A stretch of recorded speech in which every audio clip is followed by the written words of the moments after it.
لوگو اپنے پروردگار سے ڈرو جس نے تم کو ایک شخص سے پیدا کیا، یعنی اول اس سے اس کا جوڑا بنایا، پھر ان دونوں سے کثرت سے مرد و عورت پیدا کر کے روئے زمین پر پھیلا دیے۔ اور اللہ سے ڈرو جس کے واسطے سے تم ایک دوسرے سے حقوق کا مطالبہ کرتے ہو، اور قطع رحمی سے بچو، کچھ شک نہیں کہ اللہ تمہیں دیکھ رہا ہے۔ اور یتیموں کا مال جو تمہاری تحویل میں ہو ان کے حوالے کر دو، اور ان کے پاکیزہ اور عمدہ مال کو اپنے ناقص اور برے مال سے نہ بدلو،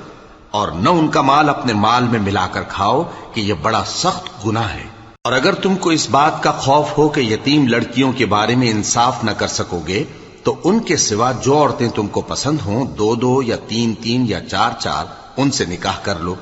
اور اگر اس بات کا اندیشہ ہو کہ کئی عورتوں سے انصاف نہ کر سکو گے تو ایک ہی عورت سے نکاح کرو یا باندی سے تعلق رکھو جس کے تم مالک ہو۔ اس طرح تم بے انصافی سے بچ